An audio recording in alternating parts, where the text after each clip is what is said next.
Hello everyone, welcome to Coachify. आज के session में हम लोग कंप्यूटर अवेयरनेस के क्वेश्चंस को डिस्कस करने वाले हैं जो कि आरआरबी पीओ मेंस के एग्जामिनेशन में पूछे गए थे गाइस। ये पेपर हुआ था 1 अक्टूबर 2022 को। देखिए गाइस, काफी इंपॉर्टेंट है आपको जानना। अगर आप आने वाले एग्जामिनेशन के लिए टारगेट कर रहे हो, चाहे वो आरआरबी पीओ क्लर्क के मेंस एग्जामिनेशन हो, तो आपको कंप्यूटर अवेयरनेस में कौन से क्वेश्चन पूछे गए थे, किस तरीके से आजकल पैटर्न चल रहा है, ये भी आपको पता होना जरूरी है। इसके पहले भी मैंने आईपीएस आरआरबी क्लर्क मेंस के एग्जामिनेशन में जो भी मेमोरी बेस्ड क्वेश्चन थे उस दिन पूछे गए ऑन 24 सितंबर 2022। ये हमने ऑलरेडी डिस्कस करके रखे। अगर आपने सेशन नहीं देखा होगा तो उसके लिंक आपको डिस्क्रिप्शन बॉक्स में प्रोवाइड करा दूंगा, उसको जाके जरूर वॉच करना है। आज के पेपर में दैट मींस जो आपका 1 अक्टूबर 2022 को जो पेपर हुआ गाइस, ठीक है, पीओ मेंस का, उसमें जो 40 क्वेश्चंस पूछे गए थे, कौन से क्वेश्चंस पूछे गए थे, हम लोग सारी चीजें डिस्कस करने वाले। देखिए, सबसे पहले हम लोग कॉन्टेक्स्ट को जान लेते हैं। अगर आपके कॉन्टेक्स्ट में कोई भी आपको गलती लग रही होगी तो प्लीज मुझे कमेंट बॉक्स में कमेंट करते हुए चलेगा, सो दैट बाकी एस्पिरेंट्स को इसमें से यहाँ पे जो हेल्प मिल सके। ओके, और सो दैट हम लोग आने वाले टाइम में इसका एक नया एक एडवांस सेशन हम लोग बना सके क्लर्क और पीओ मेंस को मिलाते हुए। ओके, क्वेश्चन क्या था, पूछा गया विच malware enters into the system but does not replicate. ठीक है, ऐसा कौन सा एक malware है जो सिस्टम में एंटर करता है लेकिन वो रिप्लिकेट नहीं करता है, तो उसका करेक्ट आंसर है ट्रोजन हॉर्स गाइस। ठीक है, ये ऐसा वायरस होता है जो रिप्लिकेट नहीं करता है एक मतलब खुद को। ओके, लेकिन वो डिस्ट्रक्टिव है। ठीक है, हालांकि रिप्लिकेट नहीं करता लेकिन वो डिस्ट्रक्टिव है। ये क्या करता है कि वे क्रिएट करा देते हैं बाकी मलेशियस सॉफ्टवेयर को एंटर करने के लिए। ठीक है, एक बाईपास क्रिएट करा देता है। ये ट्रोजन हॉर्स, ये हमारा रिप्लिकेट नॉन रिप्लिकेटिंग हमारा एक malware है। ओके, ऐसे क्वेश्चन पूछा गया था, ये हमने ऑलरेडी डिस्कस कर चुके गाइस। ठीक है, पेड कोर्स में भी सिमिलर एक क्वेश्चन मैंने उसी दिन आपको बताया था कि ओएसआई लेयर में आपको अच्छी तरीके से पढ़ के जाना होगा कि कौन से लेयर में क्या क्या चीजें होती है करके। आज सिमिलर क्वेश्चन आपको ये पूछा गया था, हमने उसी दिन यूट्यूब पे सेशन किया था। ओएसआई मॉडल के अंदर जो हब एसोसिएटेड है वो कौन से लेयर से एसोसिएटेड है, फिजिकल लेयर से, आप देख सकते हो। ठीक है, यहीं पे हालांकि इसका आंसर गिवन था। ओके, फिजिकल लेयर में जो है हब्स जो है वो एसोसिएटेड है। Okay, physical data link, network, transport, session, presentation और एप्लीकेशन लेयर में क्या क्या चीज़ें एप्लीकेबल होती है ये आपको अच्छी तरीके से पता होना चाहिए। सिमिलर क्वेश्चन आपको पूछा गया था। अगर आपने फिजिकल लेयर आंसर मार्क किया होगा तो आंसर करेक्ट है गाइस। क्वेश्चन ऐसा पूछा गया था, in which ribbon of MS Word table option is available. मैंने आपको उसी दिन बताया था, जिन्होंने भी हमारा 99 रुपीज़ वाला कोर्स ज्वाइन करके रखा था कंप्लीट कंप्यूटर अवेयरनेस का, उसके अंदर का जो सबसे लास्ट सेशन था हमने उस दिन रिकमेंड भी किया था कि उसको अच्छी तरीके से वॉच करके जाना। और आज के एग्जामिनेशन में 6 से 7, ठीक है, 6 to 7 question as it is पूछे गए थे। ठीक है, रिबन्स में से। ओके, एमएस वर्ड ऑफिस इसके ऊपर से, तो जो कौन से रिबन में हमारे एमएस वर्ड के टेबल ऑप्शंस अवेलेबल रहता है, ठीक है, तो वो इंसर्ट टैब के अंदर रहता है। ठीक है, इंसर्ट रिबन के अंदर रहता है। ठीक है, इंसर्ट टैब के अंदर आप देख सकते हो टेबल ग्रुप में हमारा इंसर्ट टेबल का, दैट मीन्स टेबल का ऑप्शन यहाँ पे अवेलेबल रहता है। काफी सिंपल सा क्वेश्चन था। एक ऐसा क्वेश्चन पूछा गया था, spyware is a type of malicious software और अ malware that is install on a computing devices without and users knowledge. ठीक है, विदाउट एंड यूजर नॉलेज, ठीक है, बिना हमें पता लगे ऐसा कौन सा एक मलिशियस सॉफ्टवेयर है जो इंस्टॉल होता है। ठीक है, वो है हमारा स्पाईवेयर। उसी दिन आपको ये सेम क्वेश्चन कवर कराया था और सेम आपको पूछा गया था। अगर आपको रैंसमवेयर, ठीक है, fileless malware, spyware, adware, trojan, worm, rootkit, keylogger, bot, mobile malware और वाइपर malware आपको जानना होगा सिंगल लाइन में। आपको मैं टेबल मैंने मेंशन कर रहा हूँ गाइस, कहीं पे भी काफी कबार स्टूडेंट्स को इसमें दिक्कतें जाती है, तो ये आपको अच्छी तरीके से पढ़ लेना होगा विथ ईयर एग्जाम्पल्स। ओके, ये काफी इंपॉर्टेंट है, आने वाले हर एक एग्जामिनेशन के लिए आपको काम में आने वाला है। एक ऐसा क्वेश्चन पूछा गया था कि सबसे पहले हॉटमेल जो है कब फाउंड किया गया था। आपको ईयर या फिर डेट पूछी गई थी एग्जामिनेशन में, तो 4 जुलाई 1996 इसका करेक्ट आंसर है। अगर आपने मार्क करके आओगे तो ये इसका करेक्ट आंसर हो जाएगा guys. Next question is which of the following is not a programming language. इसमें से कौन सा एक प्रोग्रामिंग लैंग्वेज नहीं था, ऐसा हमें क्वेश्चन एस्पिरेंट ने रिकवर किया है, हमें भेजा है गाइस। ठीक है, तो ये A+ उसका अगर ऐसा ऑप्शन में उन्होंने मार्क किया था। ठीक है, अगर आप मुझे बताइएगा इसमें से ऐसा कौन सा ऑप्शन था, ये क्या ये करेक्ट है या नहीं। लेकिन हालांकि अगर A+ ये ऐसा कोई भी हमारे प्रोग्रामिंग लैंग्वेज नहीं है, अगर ये भी ऑप्शन में आता है और ये आपने मार्क करके आए होंगे तो वो भी आपका करेक्ट आंसर हो जाएगा। ओके, एक क्वेश्चन पूछा गया था, विच of the following is not a third generation computer. Third generation computer की आपको लिस्ट दी थी, आपको उसी दिन पता है। फर्स्ट जनरेशन ऑफ कंप्यूटर का मैंने आपको उसी दिन बताया था, क्लर्क के एग्जामिनेशन में पूछा गया था कि फर्स्ट जनरेशन कंप्यूटर से कौन से बिलोंग करते हो, आपको पढ़ के जाना होगा सेकंड, थर्ड में।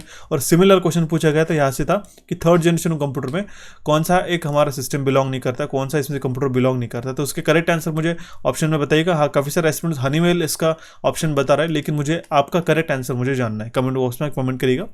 एक क्वेश्चन पूछा गया था कि बैच प्रोसेसिंग ऑपरेटिंग सिस्टम में। ठीक है, मैंने आपको उसी दिन बताया क्या कि क्वेश्चन एक ऐसा पूछा गया था उसी दिन क्लर्क में कि टाइप ऑफ ऑपरेटिंग सिस्टम। ठीक है, कौन सा टाइप ऑफ ऑपरेटिंग सिस्टम नहीं है, और उसमें मैंने आपको सारे प्रोसेसिंग टाइप के मतलब अलग अलग टाइप ऑफ ऑपरेटिंग सिस्टम बताए थे। वहाँ पे आपको बैच प्रोसेसिंग भी हमने डिस्कस किया था कि ये भी आपको एग्जामिनेशन में पूछा जा सकता है, और सेम क्वेश्चन आपको यहाँ पे पूछा गया कि बैच प्रोसेसिंग ऑपरेटिंग सिस्टम के ऊपर पूछा गया। जो एक ऐसा बैच प्रोसेसिंग सिस्टम है और प्रोसेसिंग है जहाँ पे हमारे पास जो ट्रांजेक्शन है वो ग्रुप में या फिर बैच में प्रोसेस होता है। ठीक है, सिंपल सा क्वेश्चन था, स्टेटमेंट वाइज था। क्वेश्चन जो था गाइस, ठीक है, क्वेश्चन पेपर हम लोग कह सकते हैं लेंथी था। ठीक है, काफ़ी क्विकली हम लोग पढ़ के उसको सॉल्व करने के लिए थोड़ा सा सोचने की बारी हो रही थी यहाँ पे, ऐसा हमें एस्पिरेंट्स के द्वारा रिव्यू में मिला है। ओके, एक क्वेश्चन पूछा गया था विच port is usually used for printer and scanner. ठीक है, तो ये पैरेलल पोर्ट हम लोग यूज़ करते हैं। अगर इसके अलावा भी आपको यूएसबी भी आता है तो भी आपका आंसर करेक्ट हो जाता है। तो मुझे कमेंट बॉक्स में कमेंट करके बताइए कि इन दोनों ऑप्शन में से कौन सा ऑप्शन अवेलेबल था और कौन सा आंसर आपने मार्क करके। ठीक है, सेम क्वेश्चन हमने उस दिन कवर कराया था। और गाइज मैंने जो आपकी 80 क्वेश्चन की मॉक टेस्ट लगाई थी आपको, ठीक है, काफ़ी सारे क्वेश्चन जो थे अराउंड 6 to हम लोग कह सकते हैं 8 to 9 क्वेश्चन जो एज इट इज में देखने को मिले एग्जामिनेशन में, ऐसे एस्पिरेंट से हमें बताया। ठीक है, हालांकि इसके ज़्यादा भी, इसके बियॉन्ड भी हमें क्वेश्चन यहाँ पे देखने को मिल रहे हैं, इसलिए मैंने आपको रिकमेंड किया था कि इसको अच्छी तरीके से अटेम्प्ट करके आना है करके। ओके, एक ऐसा क्वेश्चन पूछा गया था कि रेड अंडरलाइन जो होती है, ठीक है, अगर हमारे पास स्पेलिंग एरर होता है MS वर्ड में, ठीक है, तो ऐसे उसके ऊपर क्वेश्चन पूछा गया था कि MS वर्ड में अगर वर्ड के नीचे कोई अंडरलाइन आती है तो उसका मतलब क्या होता है कि वहाँ पे स्पेलिंग एरर है करके। सिंपल है। ओके, एक ऐसा क्वेश्चन पूछा गया था कि स्पेलिंग और ग्रामर करेक्शन टूल ये कहाँ पे आता है MS वर्ड के अंदर, वो रिव्यू टैब में आता है। सेम क्वेश्चन हमने डिस्कस किया था गाइस, मैंने आपको बताया था कि स्टार्टिंग के टैब छोड़ के व्यू, रिव्यू, व्यू, हेल्प और एक्रोबैट, इस तरीके से टैब्स के अंदर क्या क्या चीज़ें इंक्लूड होती है आप देख सकते हो। ठीक है, प्रूफिंग ग्रुप के अंदर रहता है हमारे पास spelling and grammar. Same type का क्वेश्चन हमने कवर कराया था गाइस और ये आपको यहाँ पे एग्जामिनेशन में देखने को मिला था। ओके, एक ऐसा क्वेश्चन था नॉन इम्पैक्ट प्रिंटर, सेम आपको टेबल मैंने करवाया गाइस कि नॉन इम्पैक्ट प्रिंटर में आपको मैंने बताया था कि इंकजेट प्रिंटर आते हैं, लेजर प्रिंटर रहते हैं और थर्मल प्रिंटर्स रहते हैं, बाकी सारे हमारे पास में इम्पैक्ट प्रिंटर के अंदर आते हैं। इंकजेट प्रिंटर का आपको क्वेश्चन पूछा गया था। एक ऐसा क्वेश्चन था कि SMTP, ठीक है, ऐसा कौन सा हमारा प्रोटोकॉल है मेल को सेंड करते वक्त हमें यहाँ पे यूजफुल होता है, वो है हमारे पास SMTP which is simple mail transfer protocol is used for sending the email. Same question हमने मॉक टेस्ट में कवर कराया है। एक ऐसा क्वेश्चन पूछा गया था कि जो चार्ट ऑप्शन अवेलेबल है हमारे पास, ठीक है, ये कौन से टैब में अवेलेबल है MS एक्सेल के, यहाँ पे EL हो गया, एक्सेल चाहिए था। ठीक है, तो ये इंसर्ट टैब में अवेलेबल रहता है। सिंपल सा क्वेश्चन था, आप देख सकते हो MS वर्ड से, ऑफिस से काफ़ी सारे क्वेश्चन पूछे गए थे। Addition of 2 number in MS Excel formula, ठीक है, तो इसमें जो है MS एक्सेल में मैंने आपको बताया था कि अगर आपको एडिशन करना होगा तो उस दिन आपको मैंने अलग अलग फंक्शंस भी बताया कि वो कौन सा वैलिड फंक्शन नहीं है करके, और उस टाइम पे बताया भी था कि एडिशन सब्सट्रैक्शन का कौन सा होता है करके। तो यहाँ पे आपको एडिशन ऑफ 2 नंबर्स का यहाँ पे हमें क्वेश्चन पूछा गया था। ठीक है, इसके ऑप्शन मुझे कमेंट करके बताइएगा, काफ़ी सारे एस्पिरेंट्स के मन में यहाँ पे भी डाउट है फिलहाल। क्वेश्चन था कि इसमें से कौन सा टाइप ऑफ नंबर सिस्टम नहीं है, मैंने आपको बताया था कि काफ़ी सारे जो क्वेश्चन बताए, हालांकि हमने काफ़ी कवर करा है, मल्टीपल क्वेश्चंस करा है। ठीक है, कि इसमें से कौन सा टाइप ऑफ नंबर सिस्टम नहीं है। ठीक है, तो वो आपको क्वेश्चन एग्जामिनेशन में पूछा गया था। ठीक है, सिंपल है, नॉट टाइप पूछा गया था कि इसमें से जैसे कि कौन सा हेक्साडेसिमल नंबर सिस्टम नहीं है या फिर ऑक्टल नहीं है या फिर बाइनरी नहीं है, ऐसे क्वेश्चन उसमें से पूछा गया था। काफ़ी सिंपल है, आई होप आपने इसका करेक्ट आंसर मार्क किया होगा।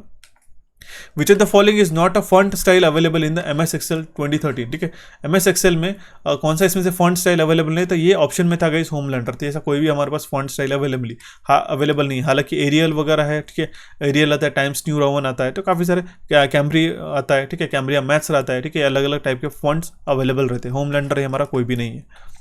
एक ऐसा क्वेश्चन पूछा गया था कि प्लेस होल्डर में कितने टाइप्स रहते हैं, इस तरीके से। तो एग्जैक्ट क्वेश्चन जो है अभी तक रिट्राइव नहीं हम लोग कर पाए, तो अगर आपको याद आ रहा होगा तो प्लीज़ मुझे कमेंट बॉक्स में कमेंट करके बताइएगा, सो दैट हम लोग वहाँ पे डिस्कशन करके आपके साथ करेक्ट आंसर कम्युनिकेट कर सके।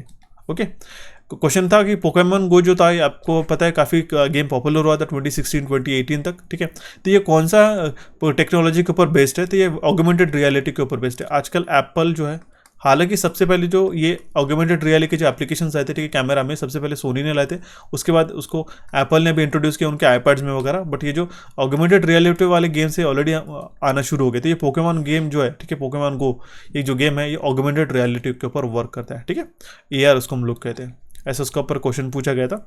एक क्वेश्चन था हमारे पास में कि बिटकॉइन जो है वो कौन से टेक्नोलॉजी के ऊपर बेस्ड है, तो सिंपल सा क्वेश्चन था, बिटकॉइन जो है हमारे ब्लॉकचेन टेक्नोलॉजी के ऊपर बेस्ड है। सिंपल सा क्वेश्चन था गाइस। ओके, एक ऐसा क्वेश्चन था कि अगर हमें वाईफाई रेंज का जो है, ठीक है, वाईफाई सिग्नल को वाईफाई सिग्नल को हमें एक्सटेंड करना होगा तो हम लोग कौन सा डिवाइस यूज़ करेंगे, रिपीटर यूज़ करते हैं हम लोग गाइस। ठीक है, अगर हमें वाईफाई रेंज को एक्सटेंड करना होगा तो एक कोने से दूसरे कोने में एक मीडिएटर हम लोग लगा देते हैं, एक मिडिल साइज में। ठीक है, एक पर्टिकुलर एक मिड एरिया में, उसको हम लोग रिपीटर से एक्सटेंड कर सकते हैं वाईफाई रेंज के। तो ये इसका करेक्ट आंसर था, रिपीटर। अगर आपने आंसर मार्क किया होगा तो कॉन्टेक्स्ट आपको देखना होगा कि किस तरीके से क्वेश्चन पूछा गया था करके। ओके, एक ऐसा क्वेश्चन था गाइस कि उसमें वेब क्राउलर के बारे में पूछा गया था। वेब क्राउलर क्या है, इसको हम लोग स्पाइडर या फिर स्पाइडर बॉट भी कहते हैं और एज का क्राउलर करके भी बोलते हैं। एक हमारा इंटरनेट बॉट है जो सिस्टमेटिकली ब्राउज करता है पूरे वर्ल्ड वाइड वेब को और जो अलग अलग सर्च इंजन को सर्च करता है, ठीक है, ब्राउज करता है। वो किसके लिए करता है, वेब इंडेक्सिंग के लिए, ठीक है। वेब इंडेक्सिंग ये इंपॉर्टेंट यहाँ पे कीवर्ड यहाँ पे आपको एग्जामिनेशन में पूछा गया था। तो ठीक है, तो ये थे कुछ इंपॉर्टेंट क्वेश्चंस गए जहाँ तक हमें रिट्राई हो पाए। इसके बियॉन्ड भी हमें क्वेश्चंस थे, ठीक है। MS ऑफिस, वर्ड, एक्सेल के ऊपर काफ़ी सारे क्वेश्चन देखने को मिले थे। ओके, इसके बाद भी हमारे पास में इंटरप्ट के ऊपर एक क्वेश्चन था गाइस, ठीक है, कि कौन सा इंटरप्ट हमें इग्नोर कर सकते हैं, नहीं इग्नोर कर सकते, ठीक है। उसके बाद में एक मास्केबल इंटरप्ट रहता है वो बेसिकली, जिसको हम लोग इग्नोर नहीं कर सकते, तो वो भी एक क्वेश्चन पूछा गया था। इसके बियॉन्ड भी अगर आपको क्वेश्चन याद आ रहे होगी तो प्लीज़ मुझे कमेंट बॉक्स में कमेंट करके चलेगा। काफ़ी सारी चीज़ें जो है गाइस हमने 99 रुपीज़ के कोर्स में प्लस हमने एंड डेज में जो मॉक टेस्ट लाई थी, ठीक है, उसमें से क्वेश्चंस आपको देखने को मिले थे। हालांकि जो कुछ गिने चुने क्वेश्चंस थे वही सिर्फ आपको अलग से पूछे गए थे, जैसे कि हॉटमेल वाला क्वेश्चन हो गया और एक दो क्वेश्चन। बाकी सारे क्वेश्चन हमने ऑलरेडी डिस्कस करा के रखे गए, मैंने आपको अच्छी तरीके से एक्सप्लेन किया। आपको सेशन कैसा लगा मुझे जरूर कमेंट बॉक्स के माध्यम से बताइएगा गाइस। इस सेशन को आपके दोस्तों के साथ शेयर कीजिएगा। हमारे चैनल कोचिफाई को यहाँ पे आप क्लिक करके सब्सक्राइब कर सकते हो। अगर आपको आने वाले एग्जामिनेशन के लिए प्रिपेयर करना है और कंप्यूटर अवेयरनेस के कोर्स को ज्वाइन करना होगा तो हमें एप्लीकेशन को डाउनलोड करने के लिए यहाँ पे आप क्लिक करके एप्लीकेशन को डाउनलोड कीजिएगा, वहाँ पे आपको सारी इन्फॉर्मेशन मिल जाएगी। टेलीग्राम चैनल से जुड़े रहिएगा सो दैट हम लोग इंटरेक्टिव डिस्कशन आपके साथ टाइम टू टाइम करते रहे और कोई भी क्वेरीज आती है तो हम लोग वहाँ पे आपको सॉल्व करते हैं। So thank you for watching this session guys, have a nice day.